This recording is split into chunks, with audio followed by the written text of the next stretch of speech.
have here is the Amstrad 8000 Mark III amplifier. And here it is with its matching but slightly different size tuner. And I bought this partly from sort of, nostalgia, because this was the first amplifier I bought in my hi-fi system when I was about 14, I guess. And I bought this because I was following the advice from experts at the time, which is that you should spend as much money as you can on the front end of your system, which in those days was the turntable, and so that you get 50 or 60% of the budget, and the rest should go on the amplifier and speakers. And at the time you commonly see people advising in magazines to get a Lynn Sondek turntable with sort of an AD 3020 amplifier and some Wharfdale Denton speakers or something. Anyway, so I bought this, and the reason I bought this was because I bought an expensive turntable, which also turned out to be rubbish. That was the Strathern. And to give an example how cheap this was, I've got the Hi-Fi News and Record Review here. This is from 1977, and I've got an advert here from Worldwide Hi-Fi Exporters, and it says here that if you look in the amplifiers, this is the cheapest amplifier at £27.50. The next up is, funnily enough, also an Amstrad, and that is the IC2000 Mark III, and that was £41.50. So you're talking about an extra 60-70% more than this is the next one up. And if you get kind of what you might call a sort of a proper amplifier, the next one up is there's a Sony here for £46.50. So getting on for twice the price of this. So about half the getting on for half the price of a sort of a recognised Japanese make amplifier. So what do you get for your money? Well, you have a selector switch on this side, which goes from sort of tape, radio, and you have the choice of ceramic or magnetic cartridges. You have slider controls for bass and treble, and 2 for volume instead of a balance control. These aren't indented, so you can't tell which is sort of halfway. And in general, if you're buying second-hand hi-fi, I found that slider controls do much worse than sort of rotary controls. And indeed, I have to sort of almost bathe these in deoxit to stop them scratching.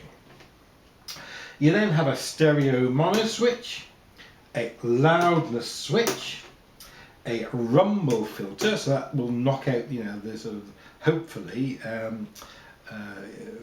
below 20 hertz or something, so you don't get the rumble from the turntable. It might damage your speakers, and a scratch filter. And this seems to be kind of take at the top end as far as I can see. You've got a headphone socket and an on-off. Around the back, so it's here, proudly made by AMS Trading in London. You've got earth, a fuse, you've got 2-pin DIN speaker connectors, and you see there's a bit of rust there or something, and so it's very difficult to use any sort of thick cabling. Having said that, if you use thick cable on this, you probably double the price of your system.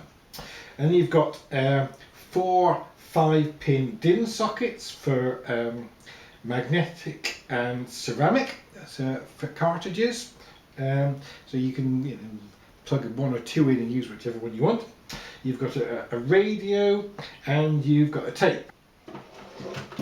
It's cased in kind of well, it looks like sort of chipboard with Formica on it, and perhaps that's a bit maybe veneer I might call it, but it's plastic, whatever it is. And the front is really awesomely plasticky, apart from the lead-like steel sort of under chassis, whatever it is, a bit of rust there as well, and it does slightly wobble. I've got two Amstrad amplifiers and receivers I'm listening to at the moment, and it would be nice to think, you know, this comes from a British giant killer, and I suppose it might be, because assuming a giant could choke on it, but you know, sound-wise, I spent so far, I reckon, about 6 hours listening to my other one.